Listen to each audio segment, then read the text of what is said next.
Alright, this is Bradley Evans for University of California, Riverside, and this is a video demonstration of my project for CS122A embedded systems. What I've designed here is a FPGA-based MD5 password cracker. So what this system will do, it will allow the user to input a 32-byte hash over here, inputting the hex values. The hex values show up down here. Those are passed into and processed by this AVR. This is a ATmega 1284P. And then it is transmitted across these transmission lines to the field programmable gate array, which is a Micronova Mercury FPGA. So, the state you're seeing it in right now is after it's found a hash. This 875 hash is, it corresponds to just the letter B 5 times. So the FPGA has already iterated through the search space and found the password. So I'll go ahead and give a demonstration of this from my computer here. And I'll talk about how this works in more detail and what problems I encountered during the implementation.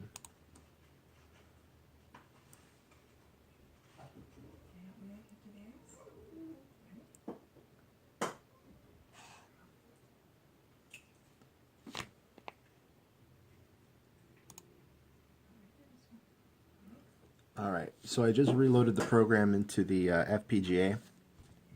Over here on this amber LCD screen, you see it iterating through the search space. So it shows you in real time the password that is currently attempting, and eventually it will reach the correct password, find a match, and display the output of that and light this green LED to indicate that a match was found. It should arrive there in just a moment here. And there we are. The password was found. It is 5Bs. So a little detail on what happened here.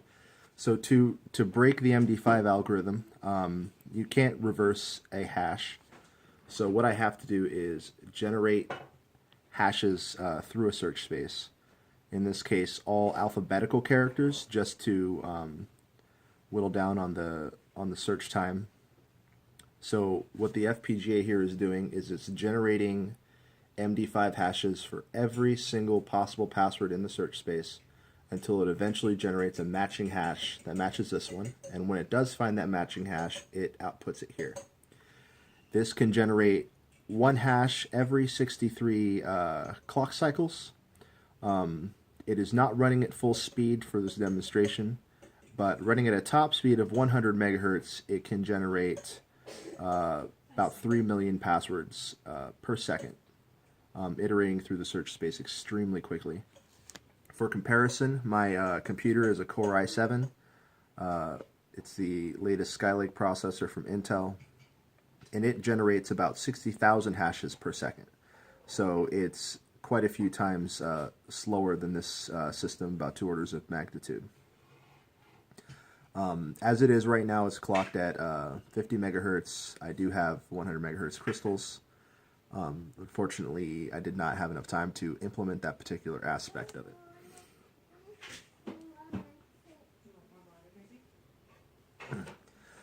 So ideally, the user would not have to send the hash from their computer the way that I'm sending it, which is by actually reprogramming the AVR to send a particular hash. Usually what they would do is enter it in up here. So I do have a partial program that does have some implementation of this. Unfortunately, it didn't pan out, but generally the user is supposed to enter their hash in here. And then what they'd be able to do, it'll tell you it's okay when it's just received a valid 32-byte hash, and then send it over. Unfortunately, it doesn't quite work that way. And this button would reset the system. So if I had a hash input here, it would reset the system.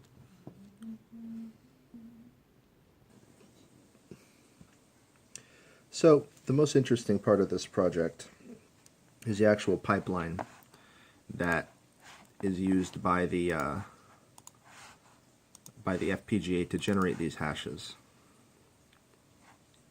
It's quite complex, and I hope it's not too difficult to see the way that I have the camera oriented. But there's several levels to the schematic.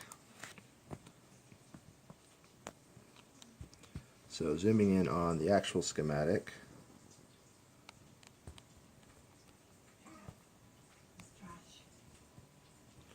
So this is the what I call top level. So you begin with this is a custom protocol that I wrote. I'm calling it SPI for simplicity, but this is a custom communications protocol. It takes in a clock from the AVR, an input bit from the AVR, and an enable bit from the AVR. And once it has a full valid hash inside of it, it outputs a ready state, a ready signal. Over here, once that ready signal is received by the AVR will then send a run signal to the system, and this actually executes the brute force. Other schematics I have in this, so breaking it down further, taking a closer look at the MD5 stuff. So this here is top level look at the actual brute forcing system. This is one core. It's possible the way that this system is set up. You can decide here using these what I call adder nums, or what is called in the system adder nums, and you can have up to 16 of these cores running in parallel. Unfortunately, the FPGA I have is not large enough to allow for that, so we're just going to have to do with one core for now. When it detects that detects a match, this signal right here will go high, and it'll stop showing the iterating, the FPGA actually iterating through the search space, and just stop on the value which is stored up here. So let's get down closer into the actual cracking system. This is the actual cracker.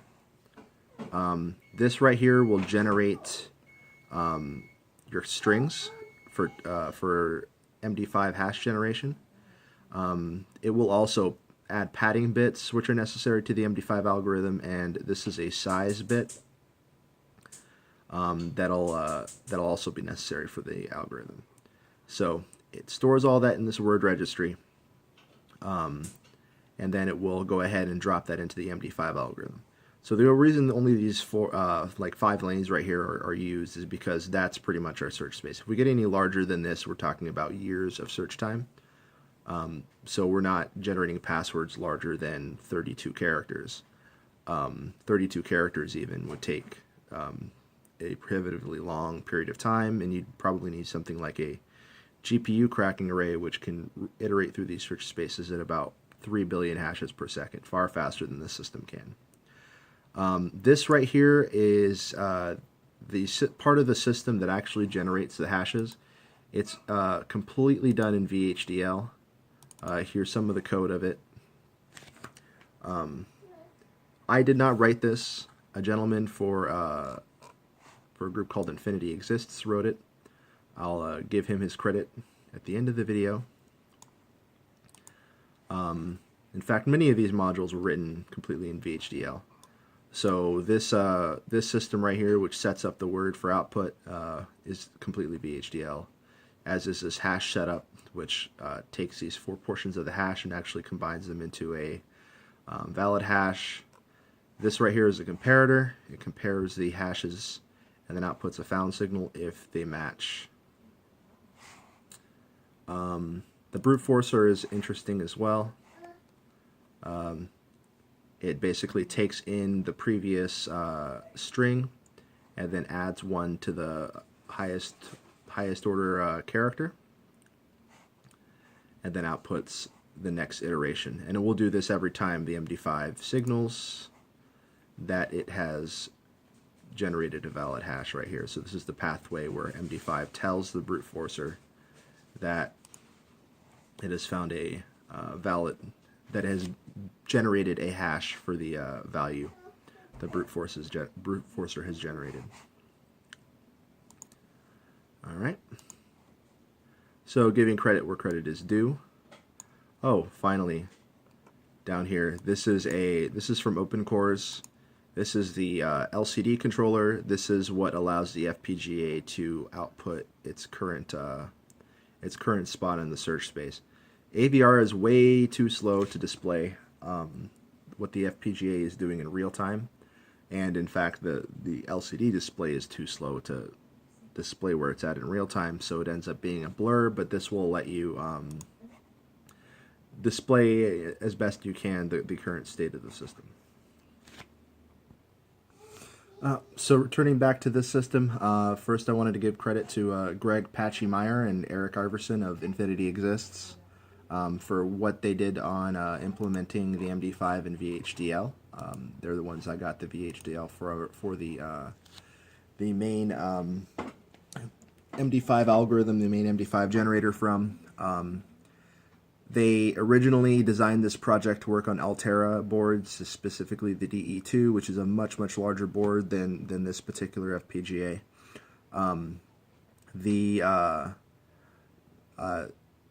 The portion that outputs the LCD, that was taken from OpenCores.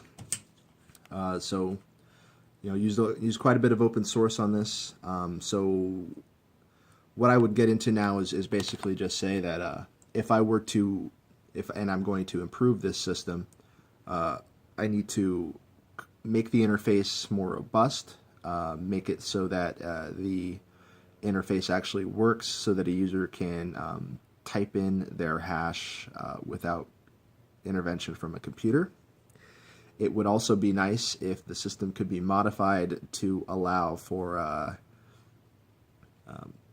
somebody to maybe connect to this via Bluetooth and upload hashes from a computer that way.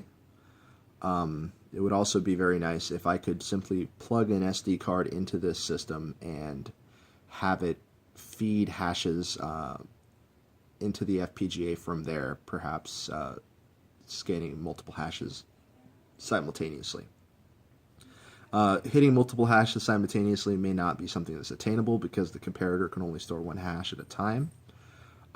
However, it would be useful to be able to search multiple hashes at once and kind of leave the system alone, let it kind of sit without intervention, because sometimes these hashes can be cracked and it takes hours to get through the search space. I'm also using a very limited search space, only alphabetical characters, just for this demonstration purposes, but the code can easily be modified to search the entire printable ASCII set. Unfortunately, that's 90 characters long, and it would have multiplied the search times for these little hashes a lot. It pretty much increases exponentially. So rather than 26 factorial, you're dealing with 96 factorial, much bigger numbers. So that concludes this demonstration. Thank you for your time.